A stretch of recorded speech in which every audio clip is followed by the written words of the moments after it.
Drama serial हद की अगली किस्त में हम देखेंगे कि ज़ीनिया दानिश के रवैये से बहुत ज़्यादा तंग आ जाती है।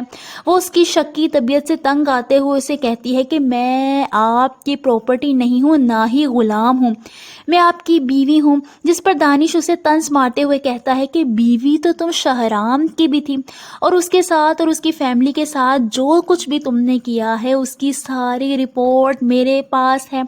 ये सुनकर तो ज़ीनिया हैरान परेशान रह जाती है कि दानिश को यह हकीकत कैसे मालूम है। वो हैरानी से दानिश से कहती है कि आपने मेरी जासूसी की है, जिस पर दानिश आगे से कोई जवाब नहीं देता।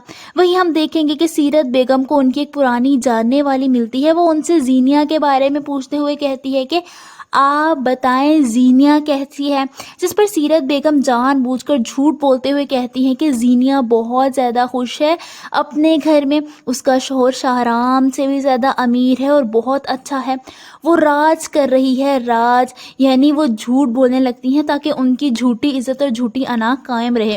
वो लड़की ये सबको सुनकर कहती है कि चलें, ये तो बहुत ज़्यादा अच्छी बात है क्योंकि वो हकीकत से लाइल्म होती है। वहीं हम देखेंगे कि ज़ीनिया अपनी माँ के पास आती है और कहती है कि मुझे दानिश के साथ नहीं रहना, मुझे उससे तलाक लेनी है। ये सब कुछ सुनकर तो सीरत बेगम को बहुत ज़्यादा गुस्सा आ जाता है। वो गुस्से से ज़ीनिया पर चीखते हुए कहती हैं कि तुमने क्यों तलाक मांगी है दानिश से, तुमने उससे तलाक मांगी है, तुम उसके साथ रहना नहीं चाहती। वो उससे ये कहती हैं कि यहाँ से चली जाओ और जाकर दानिश से सुलह कर लो और अपने घर में रहो। यहाँ तक कि वो उसे मज़ीद धमकी देते हुए कहती हैं कि अगर मैं मर भी जाऊँ तो यहाँ मत आना।